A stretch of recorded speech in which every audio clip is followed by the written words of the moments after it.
Charging का क्या था? One contact method, contact method में कौन कौन? लॉर्डली एंड सेकेंड कंडक्शन। तो मैंने कहा था कि दो बॉडी को जब हम आपस में रब करते हैं तो चार्ज का ट्रांसफर एक से दूसरे पर शिफ्ट हो जाता है, तो नाम क्या देते हैं? फ्रिक्शनल मेथड यानी रबिंग मेथड नाम। सेकेंड को बोलते हैं conduction method. Two bodies are kept in physical contact, then charge get transfer from one body to another. This method called conduction method. इसमें भी दो कंडीशन बताया हूं, वो कंडीशन आप याद रखें। उसके बाद जो थर्ड मेथड पढ़ा के भेजा हूं जो लास्ट में है, इंडक्शन। एक चार्जिंग बॉडी है और एक चार्ज बॉडी है। एक चार्ज होने वाली बॉडी है और एक चार्ज करने वाली बॉडी है। मैंने साफ साफ कॉन्सेप्ट समझाया था कि यदि कोई चार्ज बॉडी के नियर, उसके करीब कोई न्यूट्रल बॉडी को मैं रख दूं तो इलेक्ट्रोस्टैटिक फोर्स के कारण न्यूट्रल बॉडी का वह चार्ज जो चार्ज कर रही बॉडी के अपोजिट हो, मींस यदि पॉजिटिव चार्ज इसके पास है तो इस बॉडी का नेगेटिव इस तरफ शिफ्ट हो जाएगा और पॉजिटिव दूसरे तरफ, पीछे नहीं, दूसरे तरफ शिफ्ट। अब एक हम अर्थ करके उसको न्यूट्रलाइज कर लेते हैं। बॉडी चार्ज की कहानी में समझा चुका। जो बॉडी न्यूट्रल थी उस पर कितना चार्ज होगा उसके लिए मैंने फॉर्मूला बताया था, बता दीजिए एक बार। Q dash equal to 1 minus where K is equal to dielectric constant. Dielectric constant K is different for different types of bodies. For conductor K is equal to infinite, पढ़ाया था मैंने? Yes sir. K equal to मैं भी समझा के गया था कि यदि ये इनफाइनाइट यहाँ पुट करोगे तो Q dash equal to minus Q आएगा। मींस न्यूट्रल बॉडी के रूप में कोई कंडक्टर का यूज करे तो कंडक्टर पर चार्ज उतना ही होगा जितना कि जिस बॉडी से आप चार्ज कर रहे हैं, बट नेचर अपोजिट हो, उल्टा नेचर। यही हम लोग पढ़ रहे हैं। कोई कंफ्यूजन इसमें? बताओ।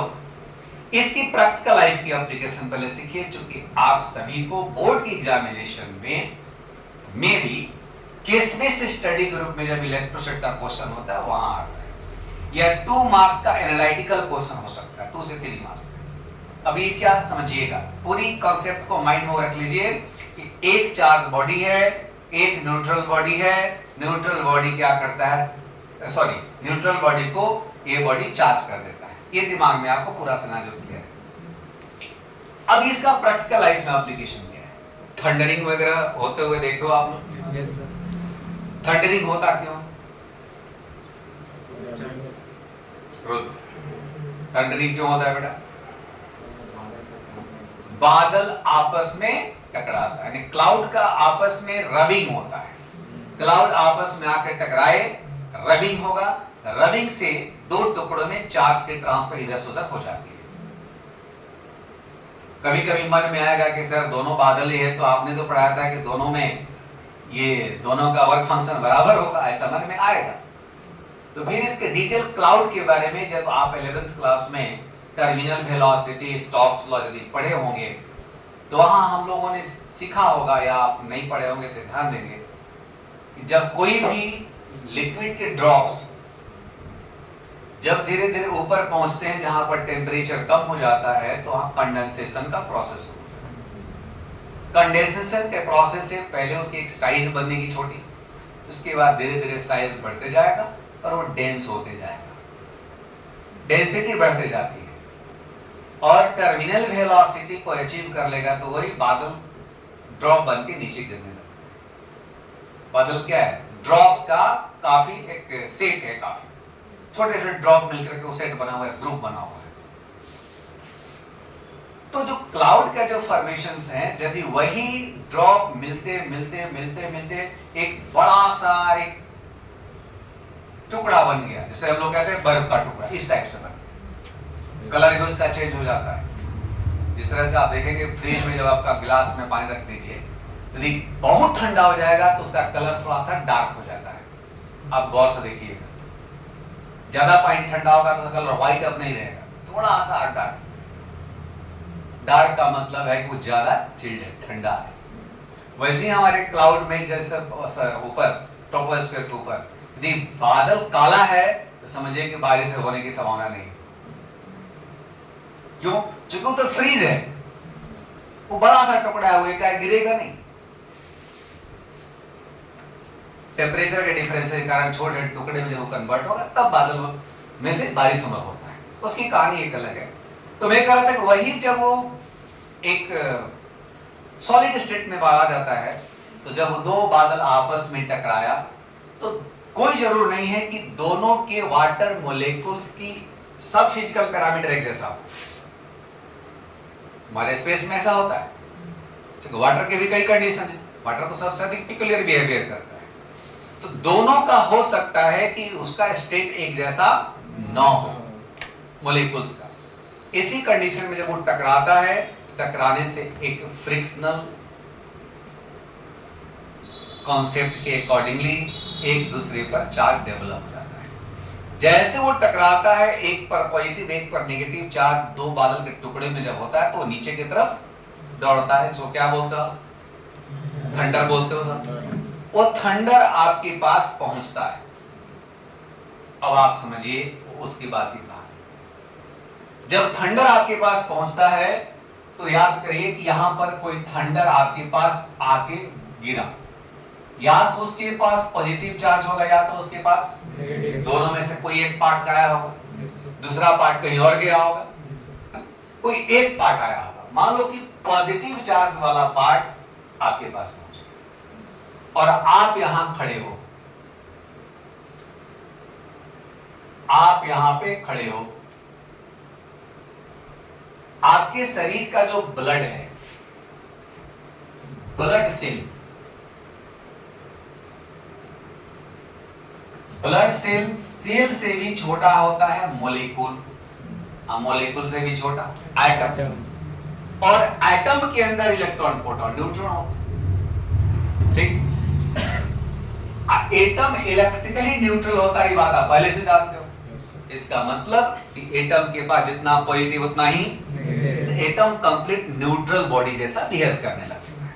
हम लोग का बॉडी की बात, अभी थंडर दिमाग मत रखो, अभी बॉडी के बारे में सोचो। इस बॉडी का जो ब्लड सेल है, वो सेल के अंदर मॉलिक्यूल, मॉलिक्यूल के अंदर atom, atom electrically neutral. Neutral का मतलब जितना पॉजिटिव उतना ही। जैसे ही थंडर आपके बगल में गया, सेम कहानी शुरू हो गई। ये पॉजिटिव है, आपके ब्लड सेल को आयोनाइज कर देगा, एटम को आयोनाइज करेगा, पॉजिटिव अलग नेगेटिव अलग। आप खड़े कहां हैं? अर्थ के साथ। ब्लड जो एक एटम न्यूट्रल था, अब वो आयोनाइज हो गया। शरीर को जिंदा रहने के लिए आयन चाहिए कि एटम चाहिए? आयन नहीं चाहिए, एटम चाहिए। ब्लड का एटम चाहिए, आयंस के रूप में नहीं।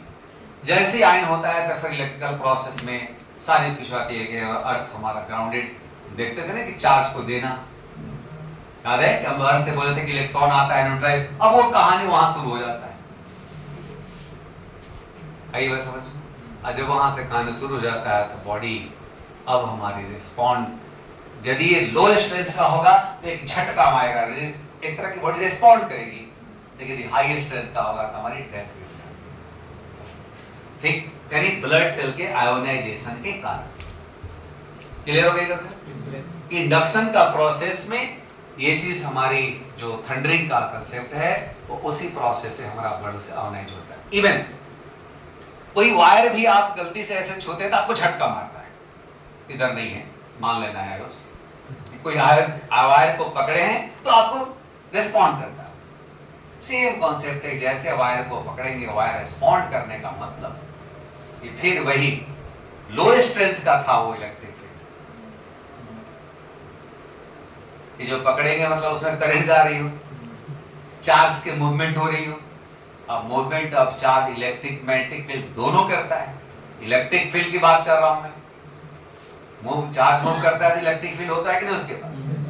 तो इलेक्ट्रिक फील्ड के कारण वो आपके ब्लड सेल को फ्रैक्शन ऑफ सेकंड में, चिकू तो स्पीड ऑफ लाइट से चल रहा होता है, बट स्पीड ऑफ लाइट के बराबर 3 लाख किलोमीटर पर सेकंड की स्पीड से चार्ज मूव कर रहा है। तो आपको जैसे ही आप टच करते हैं रिस्पॉन्ड करता है, ब्लड सेल आयोनाइज होना चाहता है, तब तक आपको झटका लगता है, शॉक लगता है। यदि गलती से आप पकड़े रह गए, होता है कई बार ऐसा होता है कि जिंदगी से जब प्यार खत्म हो जाता है तो खैर ये तो ज्यादा माने दिक्कत होती है। सबसे आसान है वही गर्दन में लटका के लटक जाना, पेंडुलम वाला। लेकिन समझ में आ गया थंडरिंग और इलेक्ट्रिक शॉक कैसे लगता है? ये इंडक्शन के प्रोसेस में ऐसा होता है। क्लियर? कोई कंफ्यूजन? आज का topic electrostatic forces. Electrostatic forces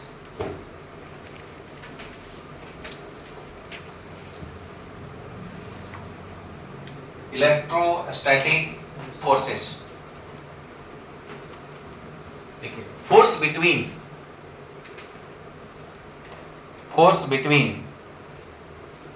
two electric charges, force between two electric charges called electrostatic force, called electrostatic force। मेरे साथ जुड़िए। Force between two masses called gravitational force, force between two charges called electrostatic force. Clear कहानी? वहां दो मास के बीच force के लिए Newton साहब ने सारी कहानी दी। अब यहां पर चार्ज के लिए कूलम साहब ने सारी, नीचे लिखिए Coulomb's law. Coulomb's law, Coulomb's law, COULOMB स्ट्रॉफी इज कूलम्स लॉ। मैं आपको बता दूं, ये हम लोग का ये जो चैप्टर था इलेक्ट्रोस्टैटिक्स, ये स्टार्ट हुआ था 600 ईयर BC से।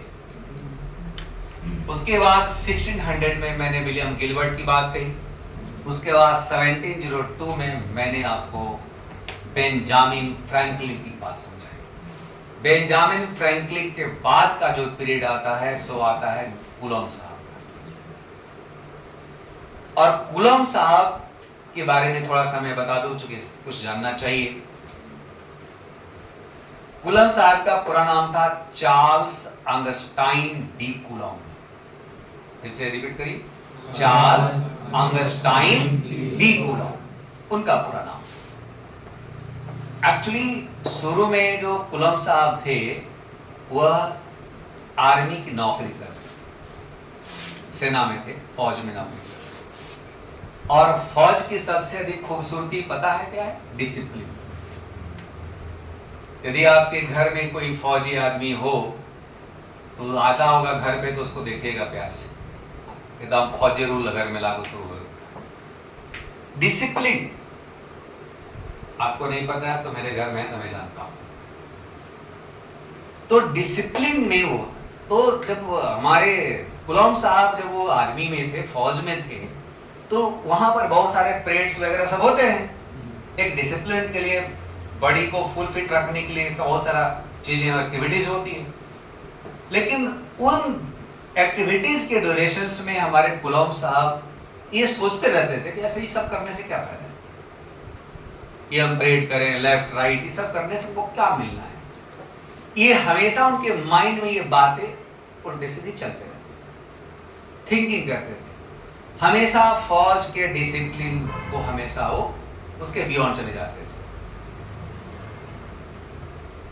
और जब वो बियॉन्ड चले जाते थे तो फौज में जब आप डिसिप्लिन को फॉलो नहीं करोगे तो फौज में आप नौकरी नहीं कर सकते। उनको समय से पहले वहां से रिजाइन देना पड़ा। और रिजाइन देने के बाद इस कंटेंट को जो मैं आज टॉपिक लिखवाया, ये कूलम्स लॉ, यहां से उनकी शुरुआत हो। कूलम साहब जब इस कंटेंट को जब वो बताना शुरू किए हम लोगों के लिए, इससे जहां भी बताए हम लोगों को तो पढ़ना उनके बारे में, तो इस कूलम्स लॉ को जब पढ़ोगे तो ये ऐसा फील आएगा कि न्यूटन्स लॉ कोई लिख रहा हो और कूलम्ब साहब उसको ऐसे तिरछा देख रहे हैं, ऐसा फील आएगा मैंने कॉपी किया हुआ। जिस तरह से ग्रेविटेशन में आपने पढ़ा था कि the force between two masses, gravitational force equal to capital G product of masses and square of the distance between them. Force between two masses. Same वैसे ही कूलम्ब साहब ने चार्ज के बारे में अब कैसे सोचना शुरू किया। तो जिस तरह से एक मैटर के दो intrinsic property, one called mass and second called charge, boldly जवाब दीजिए, लगे कि मैं आपको पढ़ाया हूं पहले से। तो मैटर की दो इंट्रिंसिक प्रॉपर्टी, फर्स्ट का नाम मास, सेकंड का मास चार्ज। तो ये मास के कारण न्यूटन साहब ने तो फार्मूला दे दिया, बच क्या गया चार्ज। अब ये चार्ज के बारे में कूलम्ब साहब ने हम लोगों को जो भी दिया, इसको दो पार्ट में बांटेंगे। अब दो लॉ लिखेंगे। लिखिए law, first law, first law, first law,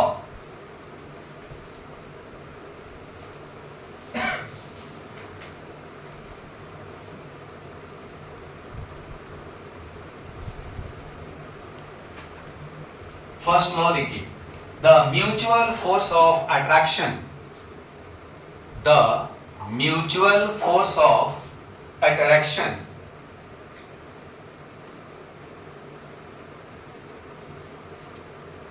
the mutual force of attraction or repulsion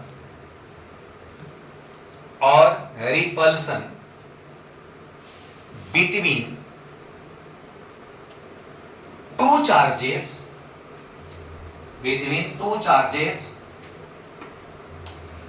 is directly proportional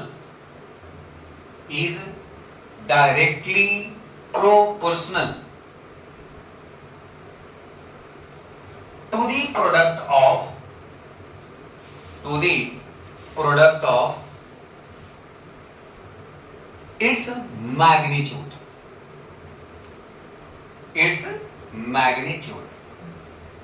coulomb साहब ने कहा यदि दो चार्ज है, दोनों चार्ज के बीच में अट्रैक्शन और रिपल्सन दोनों में से कुछ भी, आप ये पढ़ते हैं कि like charge repel each other and unlike charge attract.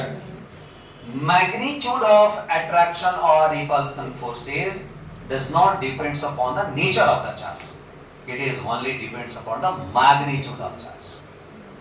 यानी फोर्स की वैल्यू इस बात पर डिपेंड नहीं करता है कि पॉजिटिव है कि नेगेटिव, अट्रैक्शन हो या रिपल्सन हो, अट्रैक्शन हो या रिपल्सन हो, इसकी वैल्यू जो होगी फोर्स की वो चार्ज के स्ट्रेंथ पर, चार्ज के वैल्यू पर डिपेंड करेगा कि कितना कूलम्ब का दोनों चार्ज है।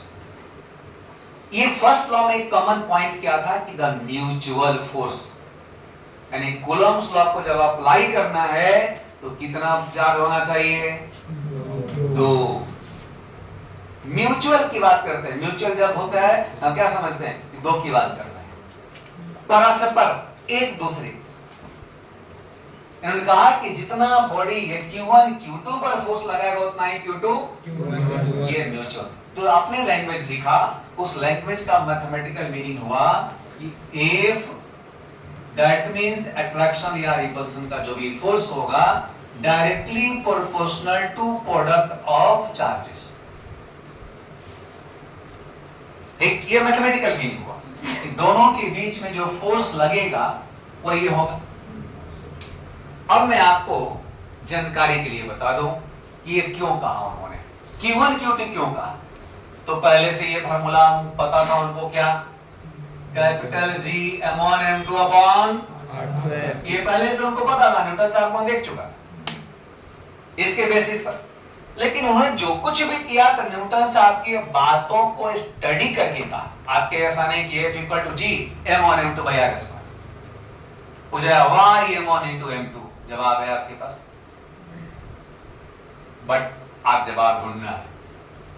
कूलम्ब्स लॉ ने यदि न्यूटन लॉ को समझ के बुझ कर यदि कोई कंसेप्ट दिया तो उसके पीछे का मैथमेटिकल मीनिंग। अच्छा, जो कोई साइंटिस्ट हमारे फिजिक्स में चाहे साइंस में साइंटिस्ट कई तरह के होते हैं। एक साइंटिस्ट वो है कि शुरू से आप पढ़ करके आपने पीएचडी करा, आपने रिसर्च करा, आप रिसर्च करने चले गए, किसी चीजों पर आपने रिसर्च करा, हो सकता है कि रिसर्च करते करते करते करते आपकी थीसिस पूरी जिंदगी आपकी पार हो गई, लेकिन आपने रिसर्च आपकी पब्लिश नहीं हुई।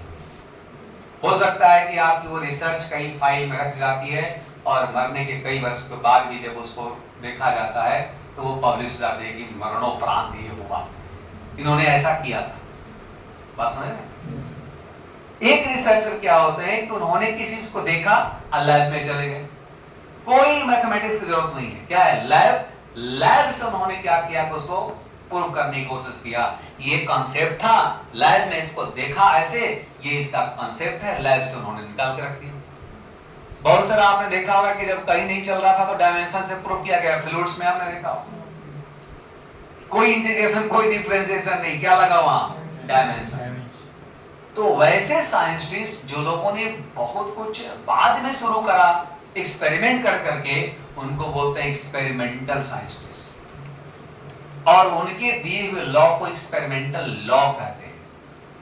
कभी कभी एग्जाम में आ जाएगा एक्सपेरिमेंटल लॉ ऑफ कूलम्ब्स, इसी को बोलते हैं एक्सपेरिमेंटल लॉ। जहां कूलम्ब्स लॉ लिखे हैं वहां ब्रैकेट में लिखेगा एक्सपेरिमेंटल लॉ, जोड़ दीजिए। कूलम्ब्स लॉ के ब्रैकेट में वहां जोड़िएगा एक्सपेरिमेंटल लॉ, क्योंकि ये लॉ कैसा है, एक्सपेरिमेंटल है, एक्सपेरिमेंटल लॉ, ठीक ना। यानी कूलम्ब्स लॉ की बात पढ़ रहे हैं तो क्या पढ़ रहे हैं हम, उनके एक्सपेरिमेंटल लॉ जो उन्होंने एक्सपेरिमेंट की बेस।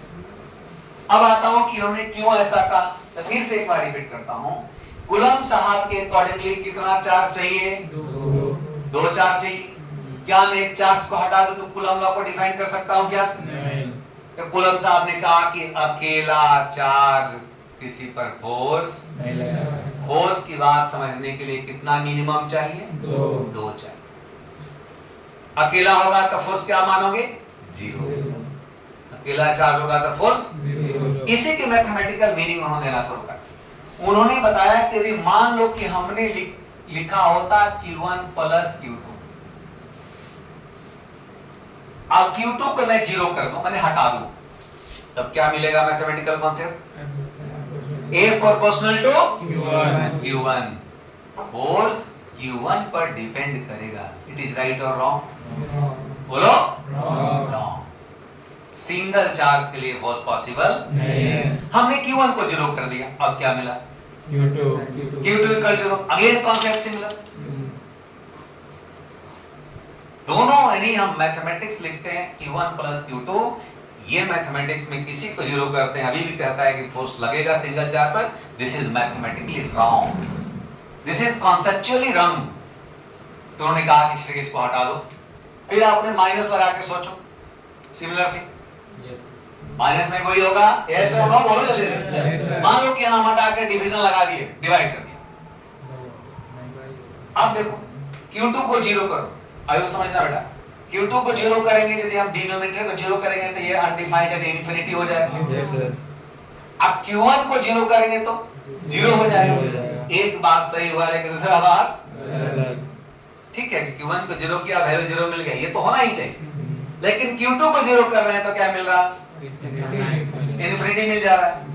इसका मतलब ये मैथमेटिकल मीनिंग भी यहाँ सही नहीं है। अब जब यहाँ पर हम लिखते हैं कि दिस इनटू दिस, अब मिलाओ Q2 जीरो, वैल्यू बताओ क्या होगा इसका, Q1 जीरो, क्या मिलेगा जीरो। ये पूरी मैथमेटिकली इसको सेटिस्फाइड कर रहा था कॉन्सेप्ट को, इसे लिखा गया Q1 into Q2। Clear? Second law लिखिए, बनाते रहिए, जल्दी जल्दी एग्जाम सेट करते जाइए। हाँ भाई, लिखना नहीं है, अपने लिए थोड़े लिखे हैं बोर्ड पर, आप ही लोग को लिखना है। आप पूछना नहीं है, कोई चीज को लिखना है।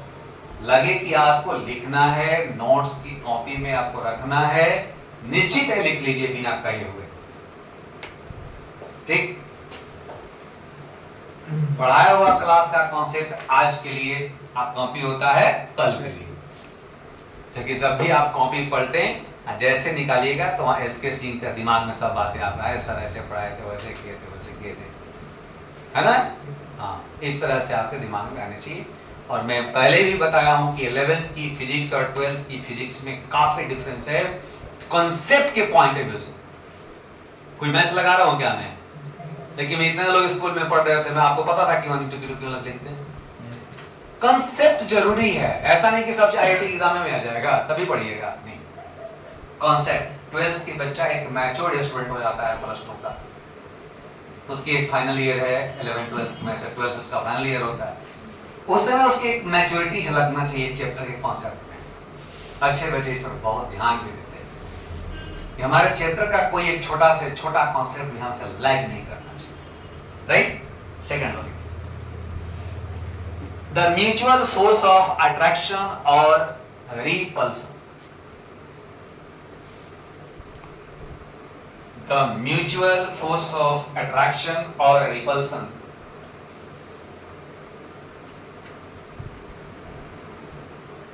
between two charges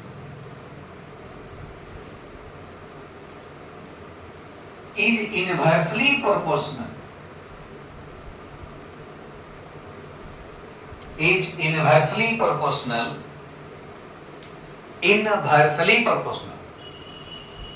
to the square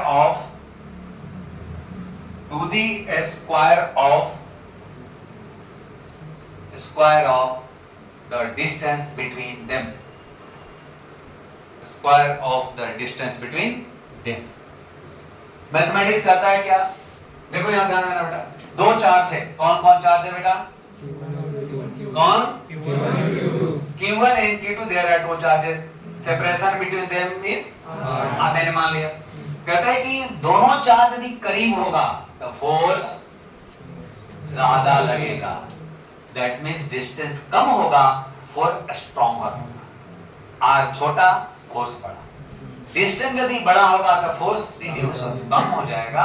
इसके डायमेंशन भी चूंकि देखा गया होगा कट होना चाहिए, तो वहां मिला कि F proportional to F 1/r², F inversely proportional to r²। कोई problem? F inversely proportional to r less F more, r more F। Clear हो गई बात? तो लेसन नोट करिए, अगला कॉन्सेप्ट सीखिए।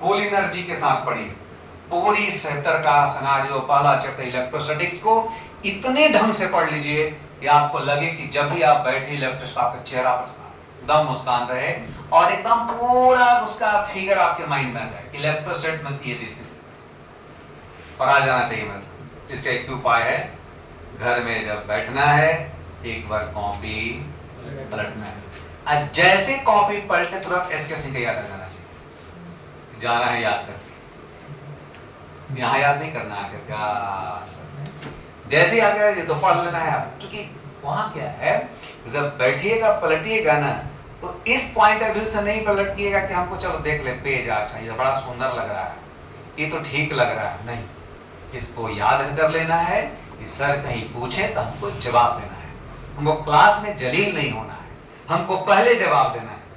सब में किसका बेनिफिट है? बोलिए, मेरा क्या आपका? अल्टीमेटली यही करना है। दो ही तरह से आदमी कोई काम करता है, या तो उसको शौक हो काम करने का, या तो उसको डर हो काम करने का। समझ में आएगा? लाइफ को इंसान का डर हो जाए इसलिए वो गलती कभी नहीं करेगा। इंसान को लगे कि हमको लाइफ में अच्छी करनी है तो गलत से डरेगा। वैसे ही स्टूडेंट के लिए लाइफ में यदि बहुत बड़ा लक्ष्य रखे हो तो गलतियों से डरोगे, भूल से डरोगे, टाइम को यूटिलाइज हमेशा करो। एक शौक होगा तब, नहीं तो बड़ों का डर होगा। दोनों आपको एक ही जगह पहुंचाएगा। लेकिन यदि शौक हो जाए ना ये पहला नंबर, तो शायद ये बहुत बढ़िया आपको कभी भी रास्ते से भटकने नहीं देगा। अब बहुत आयु पाई ऊंचाई पर चलिए, समझ रहे हैं आप लोग? डर से तो लोग कहते हैं ना कि जानवरों को भी ट्रेंड कर दिया जाता है। क्या है?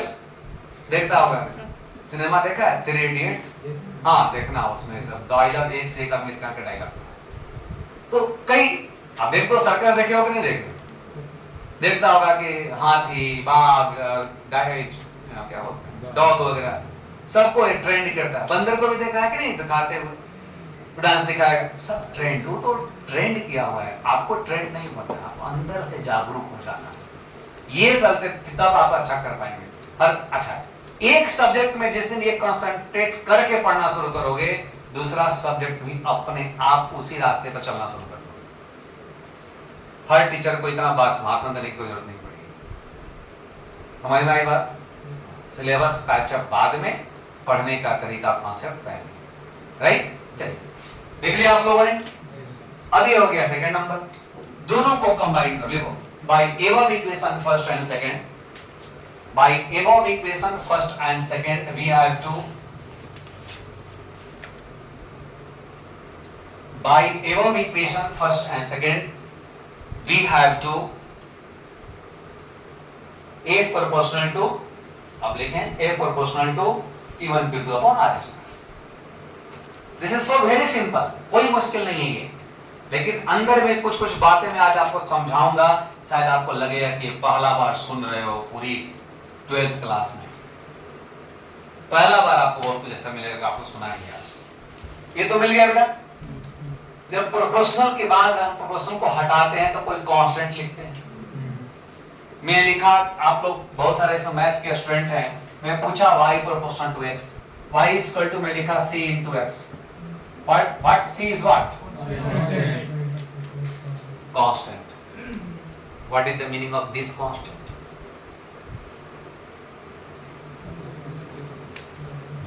नाम नहीं पूछ रहा। तो ये बात तुरंत कि आपने कभी सोचा ही नहीं ना, तुमको जवाब देना पड़ेगा, कोई हमसे क्वेश्चन करेगा। हम लोगों ने टीचर लोगों को पढ़ाया कि प्रोपोर्शनल घटाओ, कांस्टेंट लिख दो, अब आगे बढ़ जाओ। और जब सोचोगे तब सिंपल चीज है कि x बढ़ेगा तो क्या बढ़ेगा, बोलो जवाब दो। x increase, x decrease, but ratio of both never can be change. Ratio of both, this is called directly proportional constant. Simple. मैं कहूं कि यदि इनवर्सली प्रोपोर्शनल है, मैं लिखा y is equal to constant, one increase second decrease, one decrease second increase, but product of both never can be changed। x y का product कभी, this is called inversely proportional constant। कितना simple है। देखिए बात तुरंत mind में नहीं आएगा, आप मैथमेटिकल नहीं जान रहे, क्लिक देकर कर लेंगे तो धीरे धीरे धीरे धीरे, चूंकि आप जब ये सब छोटी छोटी चीज जानिएगा तो अब भी से आपके घर में कोई छोटा भाई बहन उसको समझाइए, जो कांस्टेंट है, कम से कम वो 11th 12th में आने से पहले 9th 10th में वो भी आपके ऐसा रट के नहीं आए, उसको भी पता रहे कि प्रोपोर्शनल कांस्टेंट का यहाँ मतलब क्या होता है। क्लियर? आइए जैसे ही मैंने इक्वल करा तो कोई ना कोई कांस्टेंट लिखा, राइट? वेयर लिखते चलिए मेरे साथ, k is equal to proportionality constant, proportionality constant।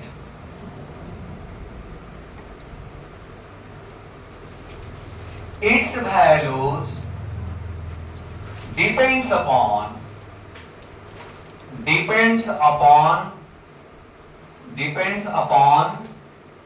medium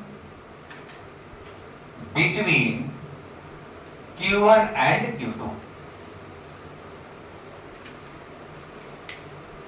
where k equal to proportionality constant, its values depends upon medium between Q1 and Q2।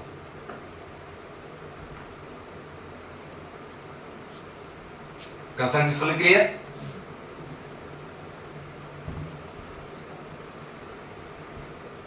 बिगड़ गया? यानी ये क्या बताया मैंने कि Q1 Q2 ये दो चार्ज है, ये दोनों चार्ज के बीच में क्या रखा हुआ है? दोनों चार्ज के बीच में एयर है, दोनों चार्ज के बीच में फ्री स्पेस है, दोनों चार्ज के बीच में माइका सीट है, दोनों चार्ज के बीच में वाटर है, दोनों चार्ज के बीच में कॉपर है, दोनों चार्ज के बीच में कोई मेटल है, कोई नॉन मेटल है, कुछ भी है, लेकिन जब इसके बीच में मीडियम आएगा तब एक वैल्यू यहाँ ए की वैल्यू राइट? जब तक मीडियम वर्ड नहीं यूज करेंगे तब तक के के बारे में नहीं सोचते हैं। यानी वैल्यू ऑफ के डिपेंड्स अपॉन मीडियम। यही जब आप एग्जाम देंगे बोर्ड का या स्कूल का भी, तो आपको लिखने के लिए आएगा कि राइट सम सिमिलरिटीज और dissimilarities between this and that. वहां पर ये वर्ड आपको मैं आगे बढ़ा कर लिखवाऊंगा जरूर कि this is not depends upon the medium between M1 and M2। कुछ बात तो मेरे को नहीं समझ आप लोग। ये क्या है? It is also a proportionality constant but this value does not depends upon medium between M1 and M2 while K depends upon medium between Q1 and Q2। yes, ये डिसिमिलरिटी हुआ। तो मैं अभी डिटेल लिखवाऊंगा इसके बारे में, लेकिन दिमाग में रखना है कि हाँ इसका मतलब क्या हो रहा है। कोई दिक्कत लिख लिया आपने? yes, अब इस K के पीछे की कहानी अब हम लोग आते हैं, फिर कूलम्ब्स लॉ को आगे बढ़ाते हैं। दोनों को तो लिख दिया, ये फार्मूला हो गया कूलम्ब्स लॉ के अकॉर्डिंगली जो फोर्स का बेसिक फार्मूला मिला, मैंने फार्मूला लिख दिया। लेकिन अब आगे की बात सुनो।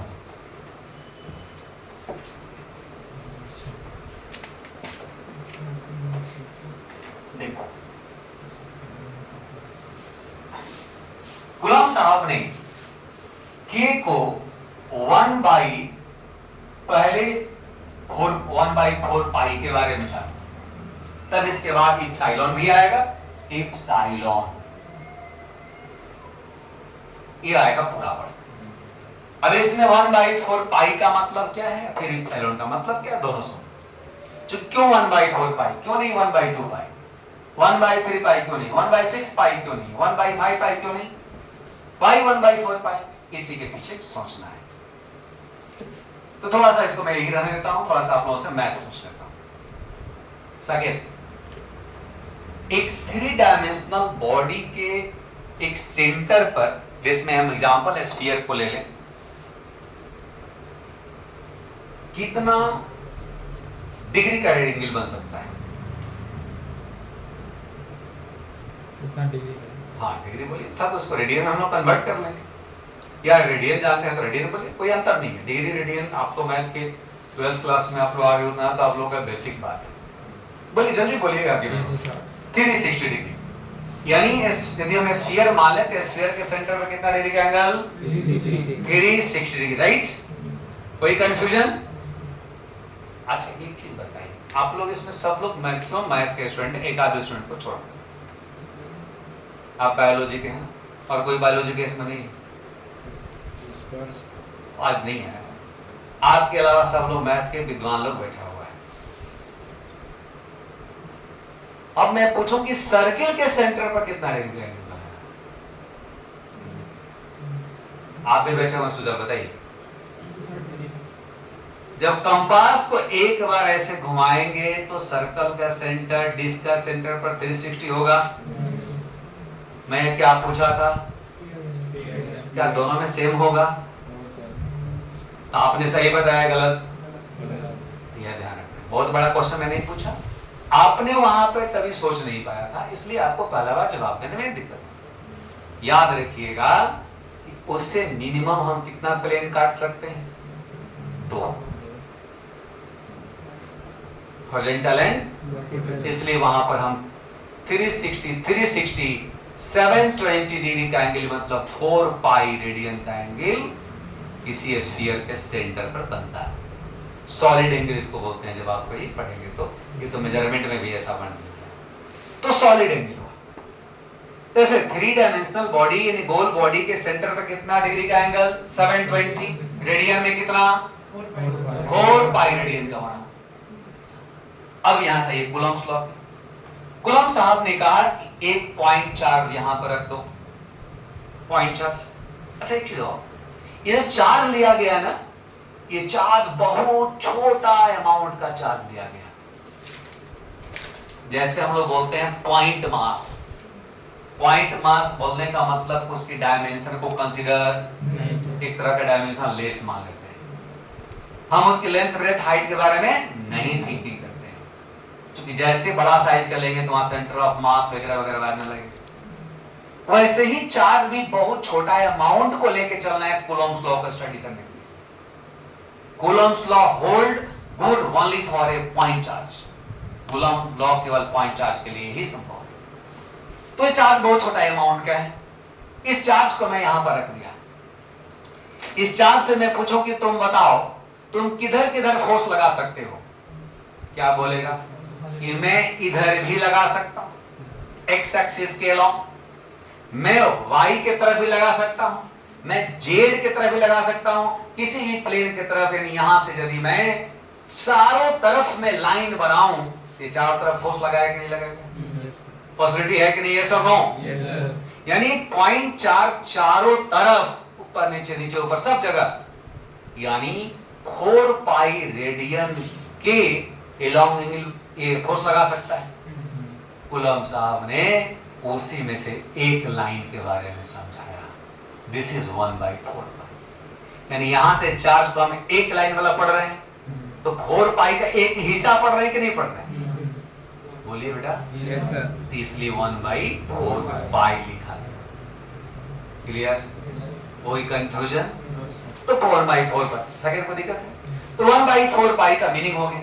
उसके बाद उन्होंने मीडियम के बारे में कहा कि बीच में मीडियम क्या है, तो ये लेटर यूज करा, इसका नाम इंग्लिश में इप्सिलॉन, मैथमेटिक्स में पढ़ा होगा, इप्सिलॉन बिलोंग्स टू, जो आपने सेट्स वगैरह में सीखा होगा। लेकिन फिजिक्स में इसका नाम क्या है? Electrical permittivity. क्या लिखा बेटा? परमिट मतलब होता है अलाउ करना, इलेक्ट्रिकल परमिटिविटी। और पिछले क्लास में शायद इसके बारे में हम डिस्कस कुछ किए हुए हैं। यह इलेक्ट्रिकल परमिटिविटी होता है this into this epsilon naught into epsilon R, where epsilon naught called electrical permittivity, electrical permittivity of free space, free space vacuum air भी चलेगा उतना ही। इसकी वैल्यू क्या होगी जरा जोर से बोल दीजिए आप लोग। 8.85 इंटू -12 कूलम स्क्वायर पर न्यूटन पर मीटर स्क्वायर, ये इसकी वैल्यू। लेकिन ये क्या है? Epsilon R relative electrical permittivity, electrical permittivity. Relative का मतलब हुआ कि एयर और फ्री स्पेस के कंपेयर में कितना, कंपेयर में कितना। मतलब ये कि मान लीजिए कि रुद्र के पास 100 रुपया है, मान लीजिए, पॉकेट चेक करना मत करना कितना है आपके पास। मैथ में से बहुत होता है, जब मैथ में छोटे क्लास में सवाल बना था, मतलब लेट प्रिंसिपल भी 100 रुपीज, पॉकेट में 100 रुपये होता था। अमाउंट वगैरह जोड़, इंटरेस्ट निकाल करके और अमाउंट जोड़ लेता था, कंपाउंड और इंटरेस्ट निकाल लेता था। अब पॉकेट में कितना रुपये? 9 टका। तो मान लीजिए ये नहीं कह रहा हूं कि आपने, मान लीजिए कि आपके पास 100 रुपीज है, मैं कह रहा हूं कि आपसे 3 गुना सत्तम के पास है। बिना कहे हुए पता लगेगा कि आपका 300 की बात कर रहा हूं मैं। 3 आपका एक आपके लिए 3 आया, लेकिन 100 इसका आ गया आपके पास। 3 times this called relative. You are 3 times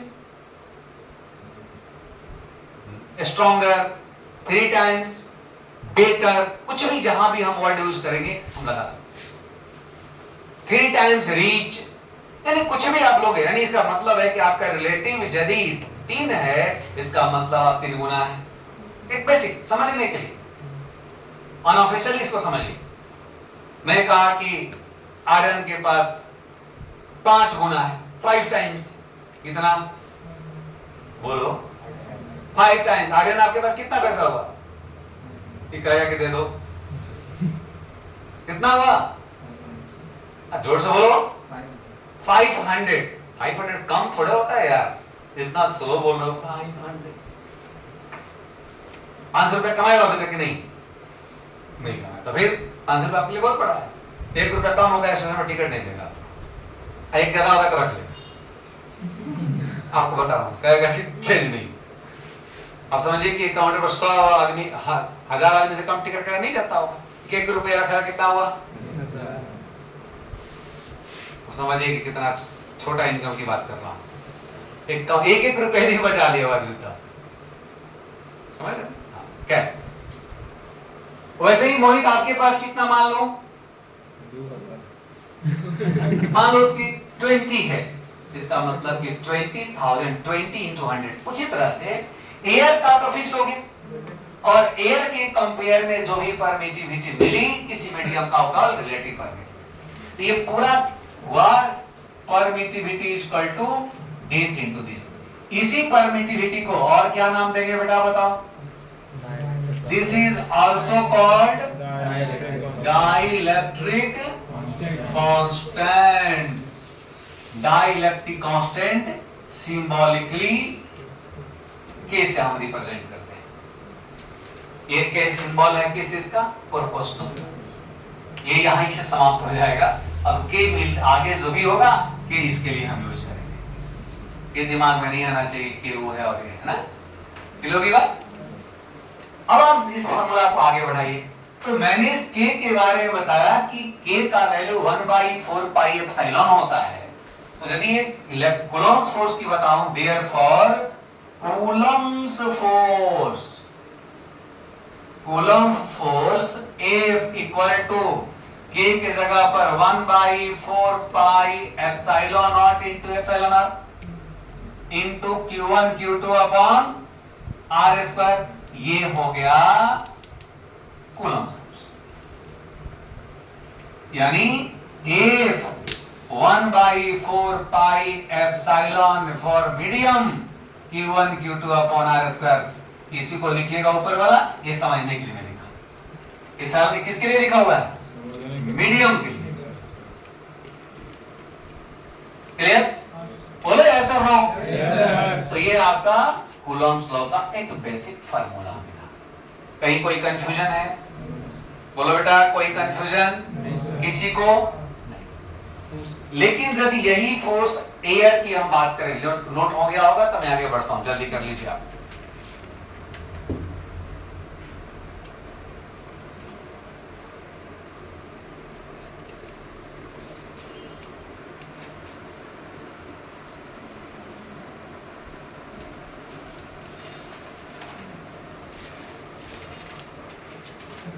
तो कूलम्ब्स लॉ के अकॉर्डिंगली दो चार्ज के बीच में जो फोर्स लगेगा वो एक बेसिक फार्मूला यहां मिलता है। अब आते हैं हम लोग अलग अलग करते हैं। एयर के लिए क्या लिखेंगे, फिर किसी मीडियम के लिए क्या लिखेंगे, पार्शियल मीडियम के लिए क्या लिखेंगे स्टार बनाएंगे। कूलम्ब फोर्स इन एयर और slash free space. Coulomb force in air और फ्री स्पेस दोनों के लिए एक ही मान लिया गया है। कूलम्ब फोर्स एयर और फ्री स्पेस के लिए एक माना गया, और क्या हुआ देखोगे आप, सिंस F इक्वल टू क्या मिला था फॉर्मूला बताओ? 1 बोलो कॉपी देखकर, epsilon 0 epsilon R Q1 Q2 upon RS for air और vacuum epsilon R is equal to 1। Air और फ्री स्पेस के लिए क्या मान लिया गया है? 1 मान लिया गया। Therefore force in air 1/4 pi epsilon 0 Q1 Q2 upon R square. 1/4 pi, pi का वैल्यू 22/7 3.14 पुट करेंगे। एप्सिलॉन नॉट का value 8.85 10 to the power -12 put करेंगे। एसआई सिस्टम तो ये वैल्यू अप्रॉक्सीमेट देगा where 1/4 pi epsilon approximately, exact नहीं हो, 9 into 10 to the power 9 newton metre square पर कूलम्ब स्क्वायर। इस वैल्यू को याद कर लेना है, रिमेंबर, ये काम आएगा, याद करते जाइएगा। एप्सिलॉन नॉट का वैल्यू 8.85, 1/4πε0 का वैल्यू अप्रोक्सीमेटली 9 विद यूनिट याद रखिएगा, इसी चीज का यूनिट आप भूलिएगा नहीं, समझ गए ना? क्योंकि आप देखेंगे जेई के क्वेश्चन पीवाईक्यूज में तो डायमेंशन चैप्टर में ज्यादा डायमेंशन 12th वाले फिजिक्स से पूछा गया, यूनिट भी 12th वाले फिजिक्स से ज्यादा यूज करते हैं मैचिंग वगैरह वाला क्लास में, तो इसलिए 12th क्लास के जो भी कंटेंट मिलते हैं यूनिट डायमेंशन वो सब करते चलना है। हो गया बेटा? तो एयर में ये फोर्स हो गया, कोई कंफ्यूजन? इसका कंसेप्ट ये था कि यदि हमारे पास एक चार्ज है, ये एक चार्ज है, ये यहां लिखता हूं मैं,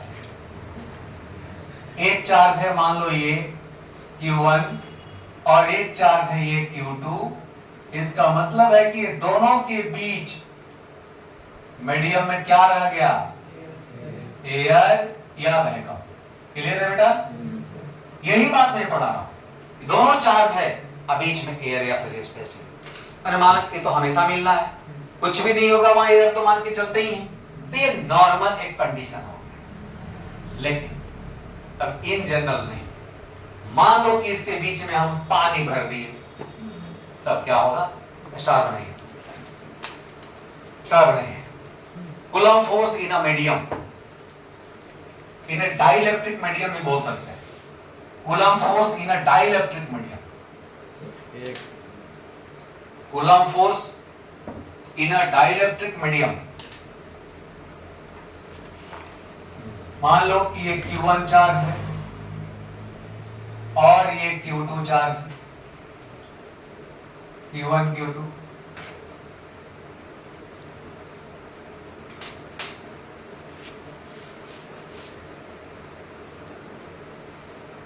ये जो बीच का मीडियम देख रहे हो आप, अब एयर और फ्री स्पेस नहीं, इसके अलावा कोई दूसरा मीडियम, दूसरे मीडियम का नाम हमने क्या रखा? डाई इलेक्ट्रिक मीडियम, जो इलेक्ट्रिक फ्री लाइंस को डिस्टर्ब करेगी, फ्री लाइन पास होना चाहेगी उसको डिस्टर्ब करेगी, ठीक, कम अलाउ करेगी। इमेजिन करिए कि एक चार्ज यहां है, एक चार्ज यहां, ध्यान रखना दो चार्ज, एक चार्ज ये दोनों, एक चार्ज से 100 फ्री लाइन दूसरे के पास गई और मीडियम था एयर, तो हम कह दिए कि 100 न्यूटन का फोर्स म्यूचुअल लगा on the basis of number of free lines, right? अब जैसे बीच में मीडियम को रखा, अब हम देख रहे हैं कि 60 फ्री लाइंस पास हो रही है, यानी यहां पहुंच रही है 60, पहले कितना पहुंच रही थी? कितने फोर्स की बात कर रहा था? 100 न्यूटन का। अब जब जैसे ही मीडियम आ गया, मैं कह रहा हूं कि 60 लाइन पहुंच रही है, कितना फोर्स हुआ? 60, 40 क्या हो गया? यानी मीडियम अपने पास रख लिया, यानी अलाउ, परमिट कर दिया अपने अंदर आने का, बाहर निकलने का नहीं। ये डाइलेक्ट्रिक का मतलब है, ये मीडियम का कॉन्सेप्ट है, मीडियम का बिहेवियर है, इलेक्ट्रिक फ्री लाइंस को ये डिस्टर्ब करती है, जिस तरह से लाइट मीडियम को डिस्टर्ब करती है, सॉरी लाइट को मीडियम डिस्टर्ब करती है। सब फॉग आ गया, लाइट स्लो हो जाएगा, स्मोक्स वगैरह आ गया, लाइट कम मिलेगी, होता है कि नहीं होता है?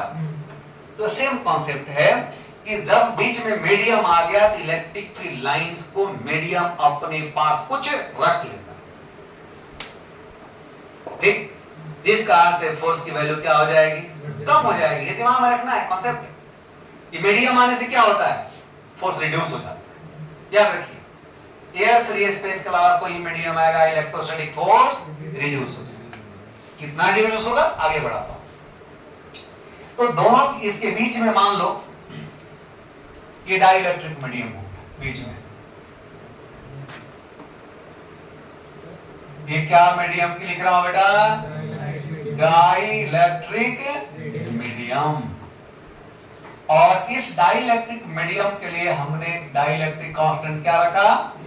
डाइलेक्ट्रिक मीडियम, डाइलेक्ट्रिक कांस्टेंट इसका वैल्यू एप्सिलॉन आर का वैल्यू क्या लिख दिया मैंने? के। डाइलेक्ट्रिक कांस्टेंट के लिखा। Therefore if in medium, coulomb force medium की मैं बात कर रहा हूं, coulomb force in medium 1/4 pi epsilon 0 epsilon R की जगह पर क्या लिखोगे? Into Q1 Q2 upon R square. If M ध्यान देना बेटा, ये k को मैं बाहर कर देता हूं 1/k, बचा क्या? 1/4 pi epsilon 0 Q1 Q2 upon R square. ये Fa के बराबर है, देख लो आप। Therefore force in medium equal to Fa air by K। कोई डाउट? फॉर्मूला मिला? थोड़ा सा मेरा साथ और दीजिए। Where K is always greater than 1, K का वैल्यू हमेशा क्या होगा? कोई भी मीडियम आप लेंगे फ्री स्पेस और एयर के अलावा, K का वैल्यू ऑलवेज ग्रेटर देन 1।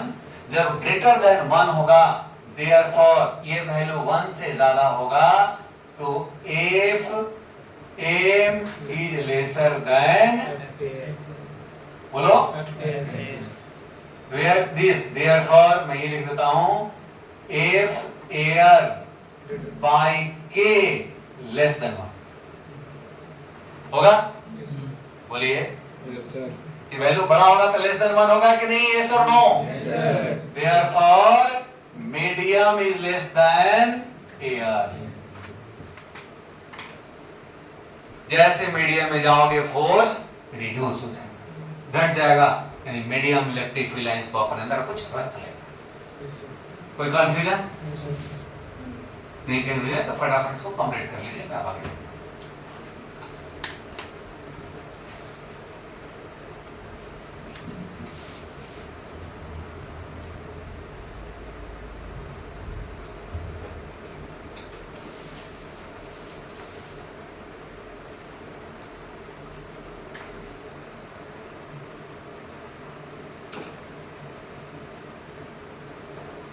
हो गया बेटा, लिख लिया आप लोग।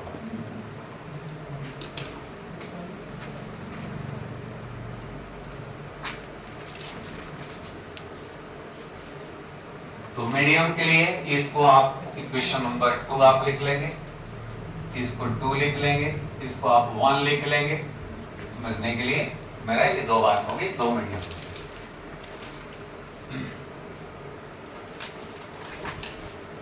हो गया बेटा?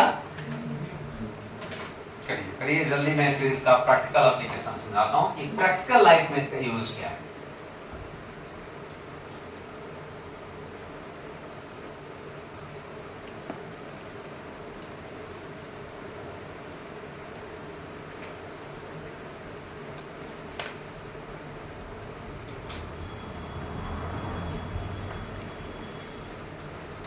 आगे बढ़ूं? Yes sir. इसके बाद थर्ड जो बताऊंगा उसको स्कूल एग्जाम से कोई लेना देना नहीं होगा। यहां तक जो भी मैं आपको बताया, इसी में से स्कूल लेवल के जो भी क्वेश्चन होंगे पूछे जाएंगे। थर्ड आपको कंपटीशन के लिए करो, लेकिन थर्ड जाने से पहले मैं विषय 2 के ऊपर थोड़ा आता हूं। ये के की वैल्यू ध्यान रखिए, आवाज यहां पर सब लोग जुड़ जाइए मेरे साथ। के का वैल्यू को इंक्रीज, के का वैल्यू को मैं इंक्रीज कराते चले जाऊं तो मीडियम में फोर्स का क्या होगा? मोहित आप जुड़िए, यहां पर जवाब दीजिए। Yes sir. के का वैल्यू हम यदि बढ़ाते चले जाएं, के का वैल्यू चेंज करने का मतलब मैं कह रहा हूं मीडियम बदल रहा हूं, मीडियम में बदल रहा हूं, लेकिन मीडियम ऐसा बदल रहा हूं जिसकी के का वैल्यू ज्यादा हो। तो के का वैल्यू इंक्रीज करोगे तो इस फोर्स मीडियम में क्या होगा? इंक्रीज और डिक्रीज? डिक्रीज हो जाएगा। जितना अधिक के का वैल्यू बढ़ाओगे उतना force clear? Yes sir.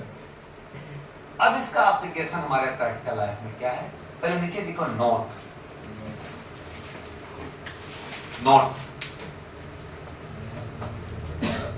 K equal to infinity for conductor, ये पिछले दिन भी पढ़ाया हूं। K equal to infinity for conductor,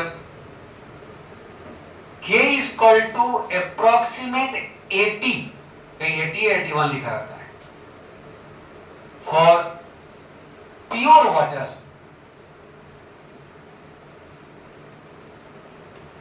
K equal to 6, K equal to 6 for mica, अवरक, mica अवरक था सुनो, माइका इटे से लगा दो आगे। अब यहां सुनो बेटा, माइका लिखा है MIC, अब यहां समझो, यहां K का वैल्यू यदि हम 80 पूरी कंसंट्रेशन ऑफ वाटर के ऊपर आ जाओ, जैसे यहां K की जगह पर मैं 80 लिखूं, ये वैल्यू 1/80 टाइम्स हो जाएगा। यानी एयर जब था तो काफी स्ट्रॉन्गर था, और जैसे ही चार्ज पार्टिकल के बीच में मैंने वाटर ला दिया, फोर्स क्या हो गया, बहुत ही कम, 1/80 times of air. This value is very very less. अब ये से क्या मतलब है, इसको ये रहने दो। घर में बैटरी वगैरह है, हाँ सर, देखा होगा आप लोगों ने, इन्वर्टर बैटरी की बात कर रहा हूं, उसमें 12 वोल्ट की बैटरी लगी होती है, गाड़ियों में भी होती है।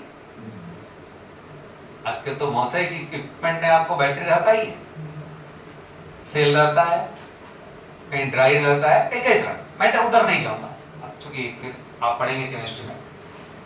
उस घर के में अंदर जो 12 वोल्ट की बैटरी है, उस बैटरी को सोचो, उस बैटरी में 2 electron, one is positive and second is negative, positive copper, negative zinc. तो दो वहां पर दो जो पॉजिटिव नेगेटिव टर्मिनल्स के होंगे, एक कॉपर का होगा, एक जिंक का होगा, दिस का इलेक्ट्रोड। उसके अंदर, उस बैटरी के अंदर केमिकल रहता है कॉल्ड इलेक्ट्रोलाइट। क्या नाम देंगे? इलेक्ट्रोलाइट, लाइक H2SO4, H2SO4 जैसा ही NH4Cl, अलग अलग मेटल हो, बट कोई इलेक्ट्रोलाइट होगा, कोई केमिकल होगा। अब एसिड डाल दो, एसिड एनो एक केमिकल, जिसको हम लोग उस चैप्टर के लेंगे इलेक्ट्रोलाइट बोलेंगे केमिस्ट्री, यानी अंदर में इलेक्ट्रोलाइट होगा। जब उस बैटरी को चार्ज करना होता है तो बैटरी का पॉजिटिव टर्मिनल को मेन लाइन से जोड़ देते हैं, और मेन लाइन से जोड़ेंगे तो इसमें करंट जाएगी, और जो भी उसके अंदर इलेक्ट्रोलाइट होगा उसको दो पार्ट में बांट देगा, positive ions and negative ions. Like H2SO4 2H plus SO4 2 minus. समझ में आ रही है? जितने भी मॉलिक्यूल H2SO4 के अंदर में होंगे, सभी मॉलिक्यूल को वो तोड़ेगा, इसको कहते हैं इलेक्ट्रोलाइसिस। इस प्रोसेस का नाम इलेक्ट्रोलाइसिस। यानी ड्यू टू इलेक्ट्रोलाइसिस जितनी भी ऑल मॉलिक्यूल्स ऑफ इलेक्ट्रोलाइट क्या होंगे, दो आयंस में, one positive and other negative, positive ions negative electrode के पास और नेगेटिव आयन पॉजिटिव, एक कम्युलेट हो जाएंगे। जैसे कम्युलेशन होगा तो बैटरी के अंदर पॉजिटिव नेगेटिव टर्मिनल बना, अंदर में भी हायर लोअर पोटेंशियल आ गया। अब क्या होगा, एक पॉजिटिव एक negative, battery is fully charge. अब आप बैटरी कनेक्शन हटा दो, जब चार्ज करो तो हटा दो, उसको अब सर्किट में जोड़ो, उसे करंट लेने के लिए। बैटरी को हमने चार्ज करना बंद कर दिया, क्योंकि ये हम नहीं बताना चाह रहे हैं, ये बीच बीच में वो चार्ज ही हो रहा है, वो छोड़ दो, एक कहानी अलग हो गई। अब क्या हुआ कि हम उसको डिस्चार्ज कर रहे हैं, उसे करंट ले रहे हैं।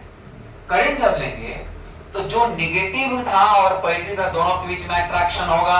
यस सर, अट्रैक्शन के कारण फिर पॉजिटिव नेगेटिव आपस में मिलना शुरू होंगे, और जो आयंस था फिर मॉलिक्यूल्स बनना शुरू होगा, H2SO4 में कन्वर्ट होने लगे। धीरे धीरे धीरे धीरे जितने भी आयंस थे 2H प्लस और SO4 माइनस, सब जुड़कर ये सारे मॉलिक्यूल्स बना देंगे, and battery is completely discharge. Discharge का मतलब ये सारे आयंस अब मिल करके मॉलिक्यूल बन गए। ठीक, यस सर, मान लो कि 1 घंटा लगा, 2 घंटा लगा, 4 घंटा लगा, 1 दिन लगा, 2 दिन में खो तो जाएंगे। तो यहां मेन इलेक्ट्रोसिटी का काम क्या था कि पॉजिटिव नेगेटिव के बीच में अट्रैक्शन का फोर्स लगा, तब ऐसा हो पाया। अब क्या हुआ कि हम चाह रहे हैं कि मिले दिल में दिल, लेकिन धीरे धीरे मिले। क्या? तो उसमें ड्यूरेबिलिटी रहेगा, आंसू नहीं बहेंगे, दिल टूटेगा भी तो समझ जाओगे।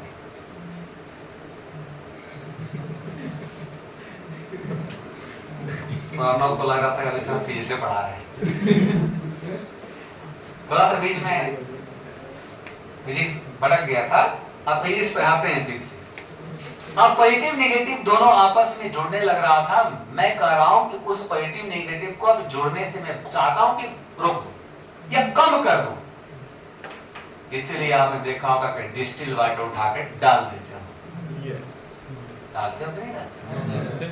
यानी आयंस के बीच में आ गया डिस्टिल वाटर, प्योर वाटर। यही प्योर वाटर फोर्स को घटा देगा। यही जब फोर्स घट जाएगा तो धीरे धीरे मिलेगा, बैटरी डिस्चार्ज लेट से होगी, इसलिए उसमें पानी डालते हैं। समझ में आ रहा है कि नहीं? ये प्रैक्टिकल लाइफ का एप्लीकेशन समझ में आया? तो इसलिए हम डिस्टिल वाटर डालते हैं कि फोर्स ऑफ अट्रैक्शन कम हो जाए। जब भी हमको फोर्स ऑफ अट्रैक्शन घटाना है, हम बीच में मीडियम ला दें। क्लियर? इसमें कोई कंफ्यूजन? सारा चीज लिख लिया आप? Yes sir. लास्ट में एक बात खत्म कर दो, थर्ड पॉइंट विच का फार्मूला लिखना है। लिखिए next.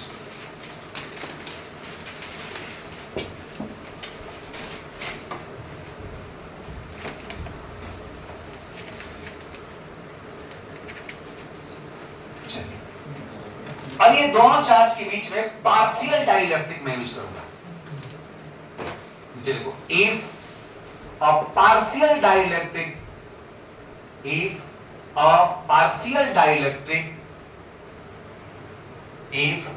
a partial dielectric between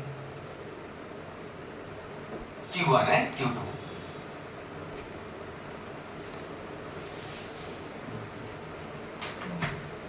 देखना बेटा, समझने की कोशिश करो। ये फॉर्मूला केवल है, और मैं पहले भी बोल दिया हूं, ये आपके बोर्ड की बात नहीं पढ़ा रहा हूं, बोर्ड के लिए नहीं समझा रहा। कंपटीशन के क्वेश्चंस में काम आएगा। अच्छा, जो भी पहले भी पढ़े वो सब कंपटीशन में आएगा, लेकिन उस बोर्ड की भी सिलेबस का पार्ट है कि उसमें भी आएगा, और ये कंप्लीट कंपटीशन में है।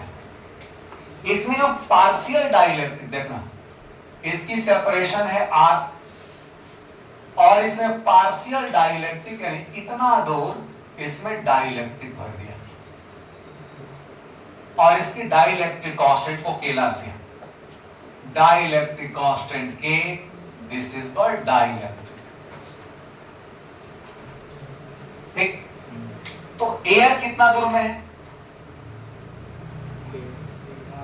R माइनस T पार्ट में एयर है। R यहां से यहां तक, बीच में डाइलेक्ट्रिक, तो कितना दूर बचा? R minus T।